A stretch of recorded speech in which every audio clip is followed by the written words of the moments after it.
ಸಹಜವಾಗಿ ಸಿಎಂ ಸಿದ್ದರಾಮಯ್ಯನವರಿಗೆ ಸಂಕಷ್ಟದ ಮೇಲೆ ಸಂಕಷ್ಟ ಎದುರಾಗ್ತಾ ಇದೆ. ಹೈಕೋರ್ಟ್ನ ಆದೇಶಕ್ಕಾಗಿ ಕಾಯ್ತಾ ಇದ್ರು. ನಿನ್ನೆ ಹೈಕೋರ್ಟ್ ಕೂಡ ಆದೇಶ ಕೊಟ್ಟಾಯಿತು. ರಾಜ್ಯಪಾಲರ ಆದೇಶವನ್ನ ಎತ್ತಿ ಹಿಡಿತು.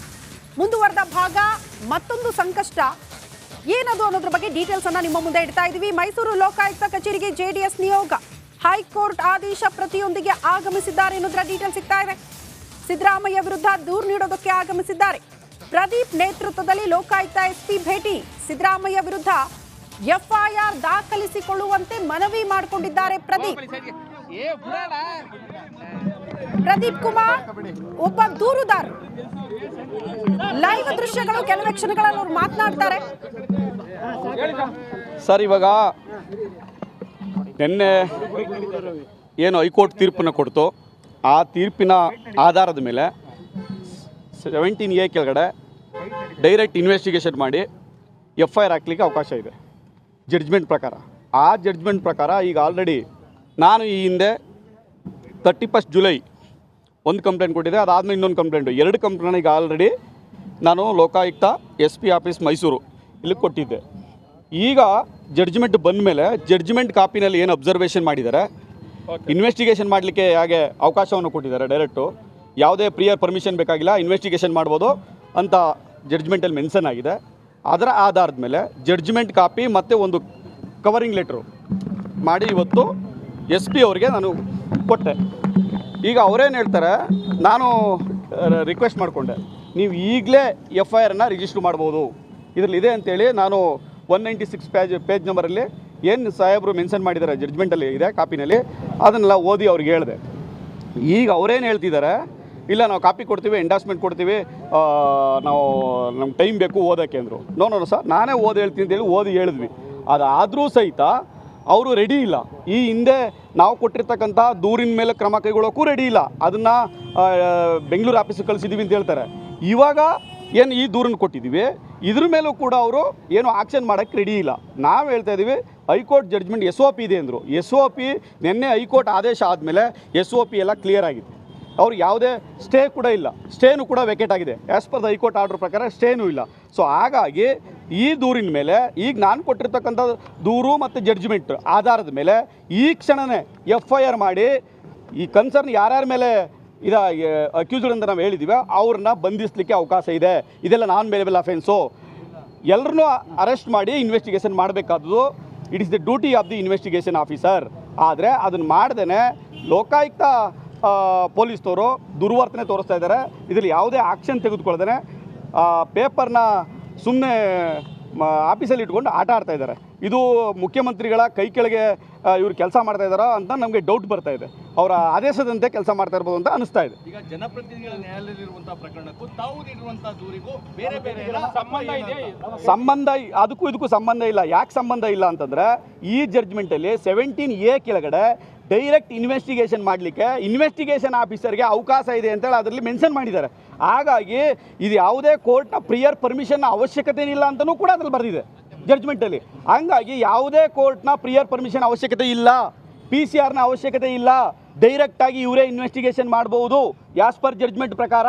ಹಾಗಾಗಿ ಅವ್ರಿಗೆ ಇದ್ದಂಥ SOP ಇದ್ದಂತಹ ಮತ್ತು ಸ್ಟೇ ಇದ್ದಂಥ ಕಾರಣದಿಂದ ತಡೆಯಾಗಿತ್ತು. ಈಗ ಎಲ್ಲ ಅಡೆತಡೆಗಳು ಗೊಂದಲ ನಿವಾರಣೆ ಆಗಿದೆ. ಇವರು ಈಗ ಇಮ್ಮಿಡಿಯೇಟಾಗಿ ನಾವು ಕೊಟ್ಟಿರ್ತಕ್ಕಂಥ ಹಳೆ ದೂರು ಮತ್ತು ಇವತ್ತು ಕೊಡ್ತಾ ಇರ್ತಕ್ಕಂಥ ಪ್ರೆಸ್ ದೂರಿನ ಆಧಾರದ ಮೇಲೆ ಮತ್ತು ಜಡ್ಜ್ಮೆಂಟ್ನ ಆಧಾರದ ಮೇಲೆ FIRನ ಮಾಡಿ ಇನ್ವೆಸ್ಟಿಗೇಷನ್ನ ಮಾಡಬೇಕು. ಈ ಪ್ರಕರಣದಲ್ಲಿ ನಾವು ಆರೋಪಿತರು ಅಂತ ಮೆನ್ಷನ್ ಮಾಡಿರ್ತಕ್ಕಂಥದ್ದು ಸನ್ಮಾನ್ಯ ಶ್ರೀ ಮುಖ್ಯಮಂತ್ರಿಗಳಾದಂಥ ಸಿದ್ದರಾಮಯ್ಯನವರು, ಯತೀಂದ್ರ ಸಿದ್ದರಾಮಯ್ಯನವರು, ಪಾರ್ವತಮ್ಮ ಸಿದ್ದರಾಮಯ್ಯನವರು ಮತ್ತು ಮಲ್ಲಿಕಾರ್ಜುನ ಸ್ವಾಮಿಯವರು ಮತ್ತು ಇತರರು ಅಂತ ಸೇರಿಸಿದ್ವಿ. ಮತ್ತು ಇದ್ರ ಯಾರು ಇನ್ವಾಲ್ವ್ ಆಗಿದ್ದಾರೆ ಆಫೀಸರ್ಸು ಅವರನ್ನೂ ಒಳಗೊಂಡಂತೆ ಈ 5 ಜನಗಳ ಮೇಲೆ ಈ ಕ್ಷಣವೇ ತತ್ಕ್ಷಣವೇ ಪ್ರೈಮಾಪೇಸಿ ಏನು ನಾವೇನು ಕಂಪ್ಲೇಂಟಲ್ಲಿ ಮೆನ್ಷನ್ ಮಾಡಿದ್ವಿ, ಇವರು 5 ಜನ ಮೇಲೆ ತತ್ಕ್ಷಣದಲ್ಲೇ FIR ರಿಜಿಸ್ಟರ್ ಆಗಬೇಕು. ಈ ಕ್ಷಣದಲ್ಲೇ ರಿಜಿಸ್ಟರ್ ಮಾಡಿ ಇವರು ಇನ್ವೆಸ್ಟಿಗೇಷನ್ ಸ್ಟಾರ್ಟ್ ಮಾಡಬೇಕು.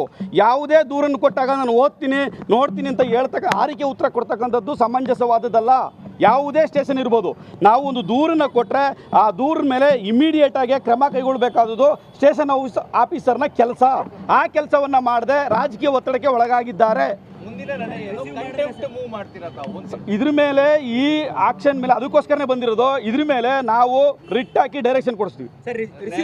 ನ್ಯಾಯಾಲಯದ ಕಂಪ್ಲೇಂಟ್ ರಿಸೀವ್ ಮಾಡಿದ್ದಾರೆ, ಕಂಪ್ಲೇಂಟ್ ಕಾಪಿ ಎಂಡಾಸ್ಮೆಂಟ್ ಕೊಟ್ಟಿದ್ದಾರೆ. ಆದರೆ ನನಗೆ ಅಕ್ನಾಲ್ಜ್ಮೆಂಟ್ ಕೊಟ್ಟಿದ್ದಾರೆ, ಅದಕ್ಕೆ ಯಾವುದೇ ಎಂಡಾಸ್ಮೆಂಟ್ ಕೊಟ್ಟಿಲ್ಲ. ಈ ಹಿಂದೆ ನಾನು ಕೊಟ್ಟಂತ 2 ದೂರುಗಳಿಗೂ ಕೂಡ ಎಂಡಾಸ್ಮೆಂಟ್ ಕೊಟ್ಟಿಲ್ಲ, ಜಸ್ಟ್ ಅಕ್ನಾಲ್ಜ್ಮೆಂಟ್ ಕೊಟ್ಟಿದ್ದಾರೆ. ರಿಸೀವ್ಡ್ ಅಂತ ಅಕ್ನಾಲ್ಜ್ಮೆಂಟ್ ಕೊಟ್ಟಿದ್ದಾರೆ ಹೊರತು ಯಾವುದೇ ಆಕ್ಷನ್ ತಗೊಂಡಿಲ್ಲ.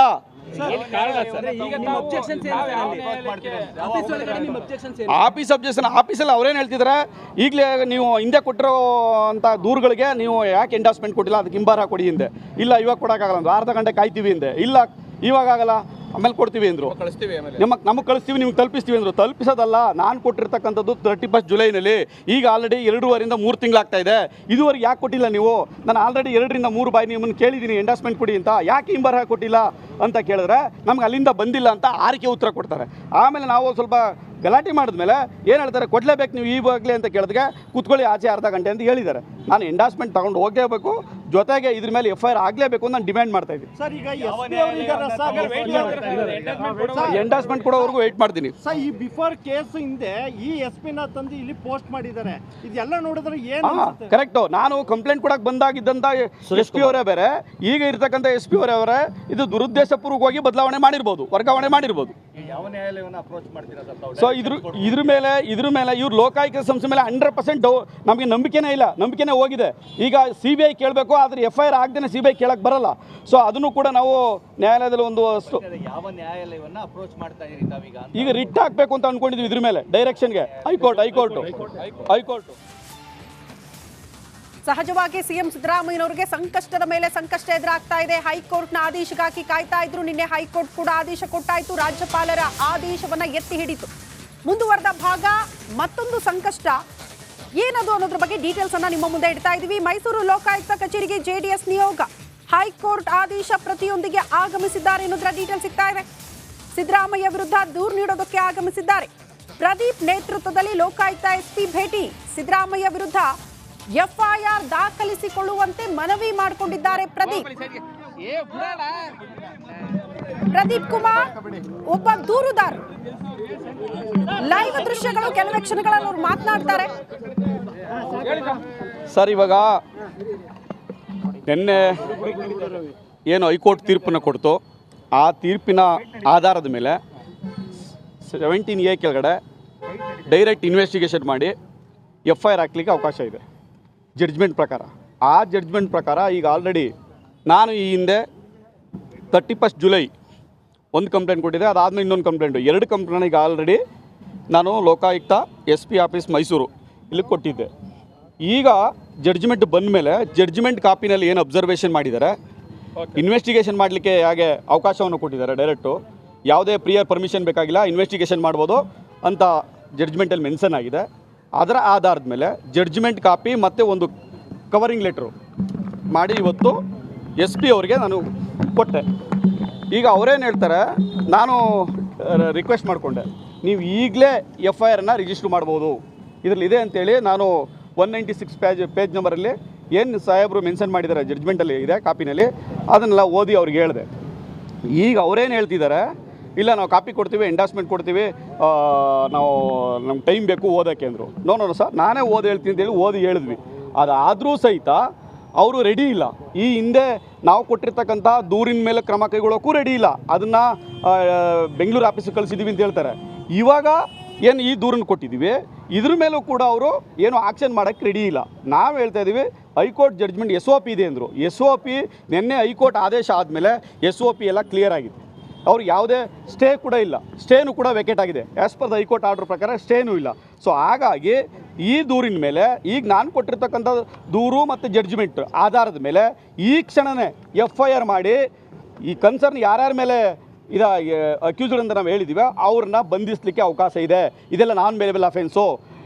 ಎಲ್ಲರನ್ನೂ ಅರೆಸ್ಟ್ ಮಾಡಿ ಇನ್ವೆಸ್ಟಿಗೇಷನ್ ಮಾಡಬೇಕಾದ್ದು it is the duty of the investigation officer. ಆದರೆ ಅದನ್ನು ಮಾಡ್ದೇ ಲೋಕಾಯುಕ್ತ ಪೊಲೀಸ್ನವರು ದುರ್ವರ್ತನೆ ತೋರಿಸ್ತಾ ಇದ್ದಾರೆ. ಇದರಲ್ಲಿ ಯಾವುದೇ ಆಕ್ಷನ್ ತೆಗೆದುಕೊಳ್ದೇ ಪೇಪರ್ನ ಸುಮ್ಮನೆ ಆಫೀಸಲ್ಲಿ ಇಟ್ಕೊಂಡು ಆಟ ಆಡ್ತಾ ಇದ್ದಾರೆ. ಇದು ಮುಖ್ಯಮಂತ್ರಿಗಳ ಕೈ ಕೆಳಗೆ ಇವರು ಕೆಲಸ ಮಾಡ್ತಾ ಇದ್ದಾರೋ ಅಂತ ನಮಗೆ ಡೌಟ್ ಬರ್ತಾ ಇದೆ. ಅವರ ಆದೇಶದಂತೆ ಕೆಲಸ ಮಾಡ್ತಾ ಇರ್ಬೋದು ಅಂತ ಅನಿಸ್ತಾ ಇದೆ. ಈಗ ಜನಪ್ರತಿನಿಧಿಗಳ ನ್ಯಾಯಾಲಯದಲ್ಲಿರುವಂತಹ ಪ್ರಕರಣಕ್ಕೂ ತಾವು ನೀಡಿರುವಂತಹ ದೂರಿಗೂ ಬೇರೆ ಬೇರೆ ಸಂಬಂಧ ಇದೆ?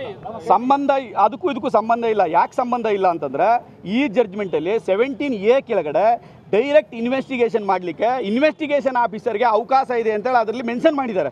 ಹಾಗಾಗಿ ಇದು ಯಾವುದೇ ಕೋರ್ಟ್ನ ಪ್ರಿಯರ್ ಪರ್ಮಿಷನ್ ಅವಶ್ಯಕತೆ ಇಲ್ಲ ಅಂತಲೂ ಕೂಡ ಅದ್ರಲ್ಲಿ ಬರೆದಿದೆ ಜಡ್ಜ್ಮೆಂಟಲ್ಲಿ. ಹಂಗಾಗಿ ಯಾವುದೇ ಕೋರ್ಟ್ನ ಪ್ರಿಯರ್ ಪರ್ಮಿಷನ್ ಅವಶ್ಯಕತೆ ಇಲ್ಲ, PCR ಅವಶ್ಯಕತೆ ಇಲ್ಲ, ಡೈರೆಕ್ಟಾಗಿ ಇವರೇ ಇನ್ವೆಸ್ಟಿಗೇಷನ್ ಮಾಡ್ಬೋದು ಆಸ್ ಪರ್ ಜಡ್ಜ್ಮೆಂಟ್ ಪ್ರಕಾರ.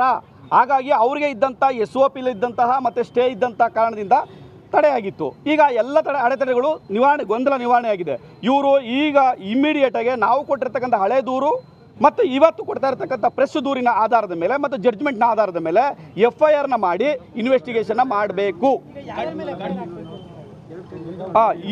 ಈ ಪ್ರಕರಣದಲ್ಲಿ ನಾವು ಆರೋಪಿತರು ಅಂತ ಮೆನ್ಷನ್ ಮಾಡಿರ್ತಕ್ಕಂಥದ್ದು ಸನ್ಮಾನ್ಯ ಶ್ರೀ ಮುಖ್ಯಮಂತ್ರಿಗಳಾದಂಥ ಸಿದ್ದರಾಮಯ್ಯನವರು, ಯತೀಂದ್ರ ಸಿದ್ದರಾಮಯ್ಯನವರು, ಪಾರ್ವತಮ್ಮ ಸಿದ್ದರಾಮಯ್ಯನವರು ಮತ್ತು ಮಲ್ಲಿಕಾರ್ಜುನ ಸ್ವಾಮಿಯವರು ಮತ್ತು ಇತರರು ಅಂತ ಸೇರಿಸಿದ್ವಿ. ಮತ್ತು ಇದ್ರ ಯಾರು ಇನ್ವಾಲ್ವ್ ಆಗಿದ್ದಾರೆ ಆಫೀಸರ್ಸು ಅವರನ್ನೂ ಒಳಗೊಂಡಂತೆ ಈ 5 ಜನಗಳ ಮೇಲೆ ಈ ಕ್ಷಣವೇ ತತ್ಕ್ಷಣವೇ ಪ್ರೈಮಾಪೇಸಿ ನಾವೇನು ಕಂಪ್ಲೇಂಟಲ್ಲಿ ಮೆನ್ಷನ್ ಮಾಡಿದ್ವಿ, ಇವರು 5 ಜನ ಮೇಲೆ ತತ್ಕ್ಷಣದಲ್ಲೇ FIR ರಿಜಿಸ್ಟರ್ ಆಗಬೇಕು. ಈ ಕ್ಷಣದಲ್ಲೇ ರಿಜಿಸ್ಟರ್ ಮಾಡಿ ಇವರು ಇನ್ವೆಸ್ಟಿಗೇಷನ್ ಸ್ಟಾರ್ಟ್ ಮಾಡಬೇಕು. ಯಾವುದೇ ದೂರನ್ನು ಕೊಟ್ಟಾಗ ನಾನು ಓದ್ತೀನಿ ನೋಡ್ತೀನಿ ಅಂತ ಆರಿಕೆ ಉತ್ತರ ಕೊಡ್ತಕ್ಕಂಥದ್ದು ಸಮಂಜಸವಾದದ್ದಲ್ಲ. ಯಾವುದೇ ಸ್ಟೇಷನ್ ಇರ್ಬೋದು, ನಾವು ಒಂದು ದೂರನ್ನು ಕೊಟ್ಟರೆ ಆ ದೂರಿನ ಮೇಲೆ ಇಮಿಡಿಯೇಟಾಗಿ ಕ್ರಮ ಕೈಗೊಳ್ಳಬೇಕಾದದ್ದು ಸ್ಟೇಷನ್ ಆಫೀಸರ್ನ ಕೆಲಸ. ಆ ಕೆಲಸವನ್ನು ಮಾಡದೆ ರಾಜಕೀಯ ಒತ್ತಡಕ್ಕೆ ಒಳಗಾಗಿದ್ದಾರೆ. ಇದ್ರ ಮೇಲೆ ಈ ಆಕ್ಷನ್ ಮೇಲೆ ಅದಕ್ಕೋಸ್ಕರನೇ ಬಂದಿರೋದು. ಇದ್ರ ಮೇಲೆ ನಾವು ರಿಟ್ ಹಾಕಿ ಡೈರೆಕ್ಷನ್ ಕೊಡಿಸ್ತೀವಿ. ನ್ಯಾಯಾಲಯದ ಕಂಪ್ಲೇಂಟ್ ರಿಸೀವ್ ಮಾಡಿದ್ದಾರೆ, ಕಂಪ್ಲೇಂಟ್ ಕಾಪಿ ಎಂಡಾಸ್ಮೆಂಟ್ ಕೊಟ್ಟಿದ್ದಾರೆ. ಆದರೆ ನನಗೆ ಅಕ್ನಾಲ್ಜ್ಮೆಂಟ್ ಕೊಟ್ಟಿದ್ದಾರೆ, ಅದಕ್ಕೆ ಯಾವುದೇ ಎಂಡಾಸ್ಮೆಂಟ್ ಕೊಟ್ಟಿಲ್ಲ. ಈ ಹಿಂದೆ ನಾನು ಕೊಟ್ಟಂತ 2 ದೂರುಗಳಿಗೂ ಕೂಡ ಎಂಡಾಸ್ಮೆಂಟ್ ಕೊಟ್ಟಿಲ್ಲ, ಜಸ್ಟ್ ಅಕ್ನಾಲ್ಜ್ಮೆಂಟ್ ಕೊಟ್ಟಿದ್ದಾರೆ. ರಿಸೀವ್ಡ್ ಅಂತ ಅಕ್ನಾಲ್ಜ್ಮೆಂಟ್ ಕೊಟ್ಟಿದ್ದಾರೆ ಹೊರತು ಯಾವುದೇ ಆಕ್ಷನ್ ತಗೊಂಡಿಲ್ಲ.